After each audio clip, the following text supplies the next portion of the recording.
नमस्कार, मैं रवीश कुमार। 8 दिसंबर 1779 की ये इमारत है। पटना सिटी का ये मशहूर चर्च, महागिरजाघर कहते हैं, ये पर्यटक स्थल भी है। आज मैं आपको इसलिए लाया हूँ ताकि अंदाज़ा हो सके कि पटना शहर का अपना अतीत क्या रहा है और पटना शहर का वर्तमान क्या है और भविष्य कैसा है। ये एक अच्छा चुनाव का मौका था जिसमें बढ़ते शहरी आकांक्षाओं को लेकर बहस करनी थी, लेकिन हमारे किसी भी राजनीतिक दल ने इसमें एक चुनावी लीपापोती से ज़्यादा ईमानदारी नहीं दिखाई और सारा चुनाव गाय बकरी पर खर्च कर दिया।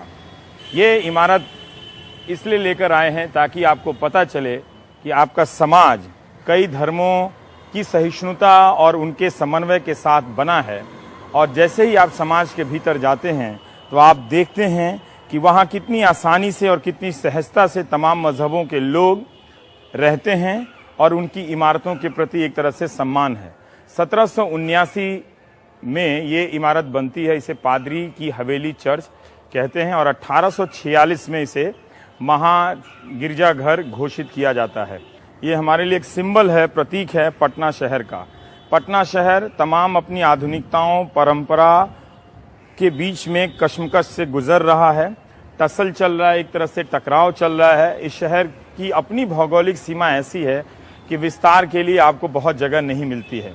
आसपास के जो छोटे कस्बे थे उनको अपनी गोद में लेकर पटना बन सकता था, मगर पटना एक तरह से जब वो 18वीं सदी में इसका एक ग्लोबल, एक तरह से वैश्विक चरित्र हुआ करता था पटना सिटी का, वो अब धीरे धीरे आकर वो सिर्फ वो बिहार की राजधानी पटना बनकर रह गया है। हालांकि ग्लोबल कारोबार अब भी होते हैं, पर ये शहर हमें इस तरह से अपने अतीत से काट रहा है कि पटना के लोग ही पटना सिटी कम आते हैं।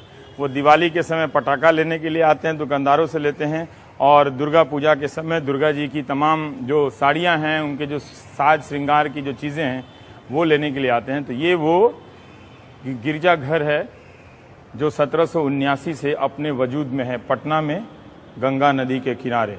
तो आज हम यहाँ से आपको शुरू करते हैं, गुरुद्वारा भी ले चलेंगे और आपको दिखाएंगे कि बिहार की अपनी एक जो सहनशीलता है, जो सहिष्णुता है धार्मिक, वो किस तरह से कितनी सैकड़ों सालों में, सदियों में, दशकों में बनती चली आ रही है। आपको शहर भी दिखाएंगे और आपको इस शहर का मिजाज भी दिखाएंगे। मुद्दों पर अब बात करने का कोई मतलब नहीं, क्योंकि आपके राजनीतिक दलों को गाय बकरी से ज़्यादा मुद्दों में दिलचस्पी नहीं है। उन्होंने अपना सारा संसाधन पोस्टर लगाने में खर्च कर दिया, हेलीकॉप्टर उड़ाने में खर्च कर दिया। कोई ना कोई जीतेगा ही और सारा मत प्रतिशतों के विश्लेषण में समाप्त हो जाएगा। तो ये जो मेरा बिहार में आज आप देखिए पटना शहर की उन पहलुओं को जिनकी चर्चा शायद कम होती है, जिनको देखना हमने शायद बंद कर दिया है।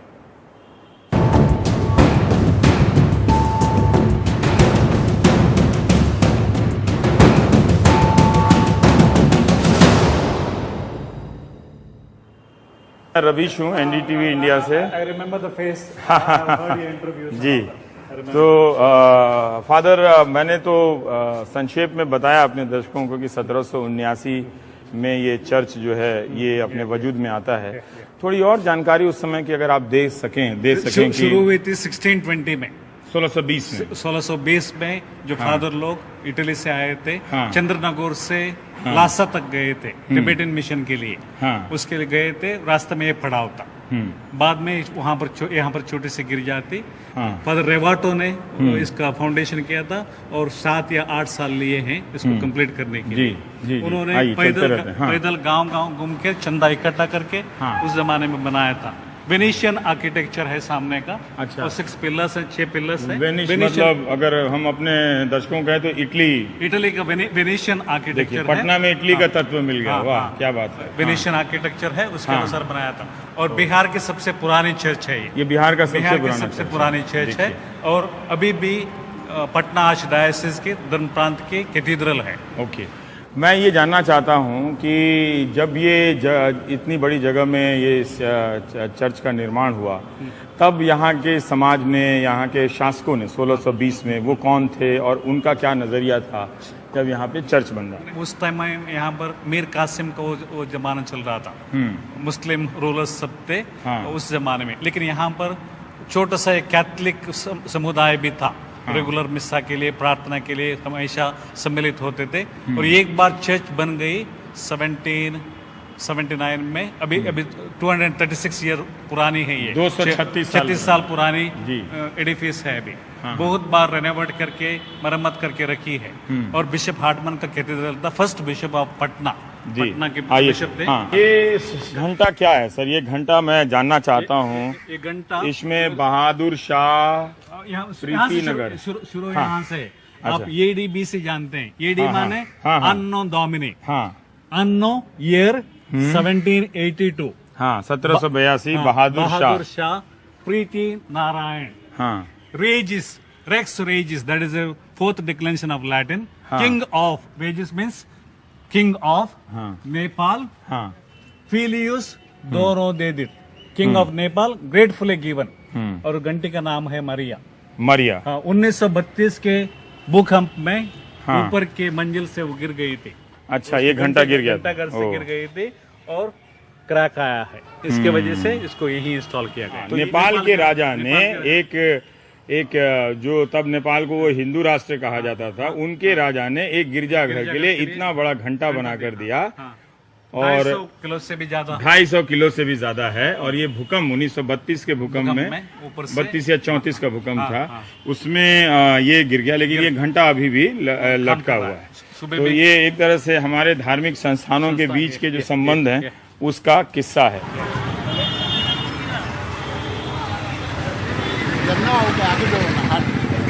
कितने क्या है ये 250 रुपये। ये 250 रुपये की लटाई है। जब हम लोग छोटे थे तो बड़ी तमन्ना थी कि एक ऐसी बड़ी वाली लटाई ले आए। ये जो मैं कर रहा हूँ इसको घग्गा मारना कहते हैं, नहीं है? तिलंगी सब का नाम क्या है? रुमाली, घैली, यही सब है कि बदल गया है? अब कागज की पतंग अब बहुत कम चलती है। कागज की पतंग नहीं चलती है, अब ज्यादातर प्लास्टिक की पतंग। प्लास्टिक। तो ये है कि पूरा पटना जो लोग पतंग उड़ाते हैं ये उनका अड्डा है। उनको पता है कि ये लटाई लेने के लिए अगर आना हो तो 250 रुपये की लटाई है। तो कुछ मोहल्ले में कुछ लड़कों के पास ये लटाई होती तो शेखी बगाड़ते थे, तो मांगते थे कभी कभी 2 ना यार। तो इसमें पूरा ये रिम लगा के, बेयरिंग लगा के उसका वजन बढ़ा देते थे, साइकिल रिक्शा का बेयरिंग लगा के। हाँ, यहाँ पे नहीं, तब फिर पतंग को खींचते थे तब उड़ती थी। Thank you.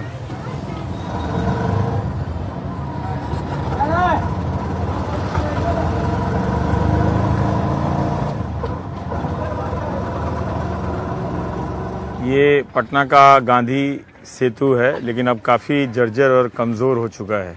इसको बनाने को लेकर तरह तरह से राजनीति होती रहती है, पर गौरव हमारे साथ हैं। हम देखिए उस चर्च से निकल के गंगा के किनारे आए हैं, ठीक है ना? अब आप मुझे थोड़ा सा पटना के बारे में, जो पुराना पटना सिटी है, इसके बारे में संक्षेप से ज़रा सा बता दीजिए हमारे दर्शकों को, और फिर बताइए कि आप यहाँ से कहाँ ले जाने वाले हम लोग को। ये जो अभी का जो पुराना अवशेष जो भी पटना सिटी में मिलता है वो अजीम शाह के समय का है। अच्छा। 17th सेंचुरी का है। दरअसल अजीम शाह पटना को दिल्ली बनाना चाहता था। वो दिल्ली जो राजधानी थे वो पटना शिफ्ट करना चाहता था। तो उसके लिए उन्होंने यहाँ पूरा दीवान मोहल्ला बनाया था, जहाँ पे उन्होंने अपने अफगान से अधिकारियों को यहाँ पे लाके बसाया था। सराय था, जो भी कंस्ट्रक्शन उन्होंने ये सोच के करवा रहे थे कि हम यहाँ ये दिल्ली को हम पटना शिफ्ट करेंगे। लेकिन उसी दौरान युद्ध में उनकी हार हो गई और वो उनका जो सपना था वो टूट गया। और उसके साथ साथ लगता है कि पटना का भी वो जो सपना था वो टूट गया। ठीक है। अब इसके थोड़ा इसका लेआउट के बारे में जरा बताइए। जो पूरा पटना सिटी है, पटना सिटी, जब पटना की बात करते हैं तो पूरब दरवाजा और पश्चिम दरवाजा, ये दो दरवाजा हैं। पूरब दरवाजा मारूफगंज हो गया और पश्चिम दरवाजा ये गाय घाट के साइड में हो गया। तो ये 2 दरवाजा बंद हो गया, मतलब पूरा जो पाटलिपुत्र वो बंद हो गया। अच्छा, ये पूरा वॉल्ड सिटी था? वॉल्ड सिटी था, वो पूरा बंद हो जाता था वो। तो इसीलिए कहते हैं कि पूरब दरवाजा और पश्चिम दरवाजा। पुराने मोहल्लों के नाम किस तरह के हुआ करते थे, अब कैसे बदल गए? जैसे दीवान मोहल्ला है, सराय है, और कौन सा है, बागमालू खा हो गया, सदर गली हो गया, सादिकपुर हो गया। तो पश्चिम दरवाजा का मोस्टली सादिकपुर बाजार हो गया, मीना बाजार के नाम से फेमस था। तो बहुत पुर्तगाल उस समय के मतलब जितने भी गलियां थे, जैसे यहाँ पे बहुत छोटी छोटी सकरी सकरी गलियां, तो कोई बंदरिया गली है, कोई मिर्चाई गली है, तो कोई चौक पे कठौतिया गली है। तो इस तरीके से गलियों का नाम जैसे पुरानी दिल्ली में है पेशे से जो गलियां बनी हुई है, उस तरह से पटना की गलियां पटना पेशे से बनी हुई है। और इसके अलावा जब आप पुराना सिटी घूमेंगे, गली घूमेंगे, तो आपको लगेगा जैसे हम किसी के घर में घूम रहे हैं, क्योंकि 20 फीट का 30 फीट का चौखट मिल जाएगा दरवाजा आपको। अच्छा। और गली मात्र 1.5 से 2 फीट की रहेगी बस। गली पतली है लेकिन दरवाजा छोटा छोटा है, अंदर काफी खुला हुआ मिलता है। खुला हुआ मिलेगा। ये एक पैटर्न में देख रहा हूँ, पुरानी दिल्ली हो या बनारस के इलाके में हो, एक दुकानों की सघनता इतनी ज़्यादा है कि वहाँ कारोबार कहीं ज़्यादा वो फैल जाता है। तो अभी हम लोग चलेंगे, मदरसा ले जाना चाहते हैं जहाँ राजा राम मोहन रॉय ने आकर फारसी सीखी थी। और फारसी सीखी थी। ठीक है, चलिए ले चलिए आप। ये सब क्या है? समस्या ये है कि पटना ने अपने इतिहास को ठीक से संजो कर रखा नहीं। ये जो पश्चिम दरवाज़ा है, आप देखिए 2500 वर्ष पूर्व प्राचीन नगर पाटलिपुत्र चारों ओर मजबूत दीवारों से घिरा था, जिसमें 64 दरवाजे थे शहर में। चहारदीवारी से घिरे किले के मध्य में एक राजमार्ग का निर्माण किया गया, जिसके पूर्वी और पश्चिमी छोर पर लकड़ी के 2 विशाल द्वार बनाए गए थे। यही अशोक राजपथ है। पटना के सूबेदार अजीमुशान ने दोनों द्वारों का जीर्णोद्धार किया, ये 1704 और 12 के बीच में। फिर पटना के कमिश्नर थे लॉर्ड मेटकाफ ने उसे ध्वस्त कर द्वार के अवशेष स्तंभ को एक ऐतिहासिक रूप में प्रतिष्ठित कर दिया। अब इसका इतिहास पढ़ने के लिए कितनी मेहनत करनी पड़ रही है आप देख लीजिए। तो यही हुआ है कि हम अपने शहरों के इतिहास से कट गए हैं, उनकी घुली मिली संस्कृति से कट गए हैं। इसीलिए अब पहले से कहीं ज़्यादा गाय बकरी करना आसान हो गया। मगर पटना में ये गाय बकरी की पॉलिटिक्स चली नहीं, बिहार में भी नहीं चली। उसकी वजह यह है कि बुनियाद बहुत मजबूत है यहाँ पर। असल में यही अशोक राजपथ पश्चिम दरवाजा जिसका आपने अभी दिया, ठीक है, और वहाँ का स्थिति देखिए, जहाँ राजा अशोक खुद अपने क्या नाम है टमटम से, शाही टमटम से वो इसी रोड से जाया करते थे। शाही टमटम उनकी हुआ करती थी और उसी से ये जाते थे। आज भी ये रोड जो है उतना ही चौड़ा है जितना पहले था। सोचिए कितना पुराना बात है ये, 250 BC की बात है ये। और उस समय से अभी स्थिति वही है। सब कोई अपने अपने तरीके से इतिहास को अपनी स्मृतियों में रखता है। बिल्कुल। और एक चेतावनी है कि जो किताब से मिलाएंगे तो हो सकता है कि अंतर हो, लेकिन ये भी जानना जरूरी है कि लोग अपनी तरह से उस हिस्ट्री को कैसे देखते हैं, किस तरह से उसे याद रखते हैं। चलिए जरा अशोक राजपथ पर टेम्पो से चलते हैं। इसी चुनाव में अशोक की जाति बताई गई थी, है ना, बड़े बड़े नेता वहाँ गए थे।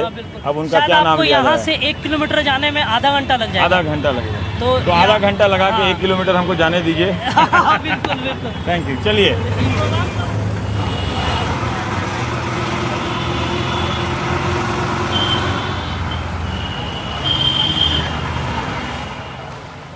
ये सर यहाँ पे है, ढूंढ रहे हैं पटना के इतिहास को, अखबार में छपा था। शाहजहाँ के सारू ने इसको बनवाया था। शाहजहाँ के साढ़ू ने बनवाया था। मुल्क हिंदुस्तान, सूबा बिहार, शहर अजीमाबाद है, साकिन चमडोरिया, गली मदरसा।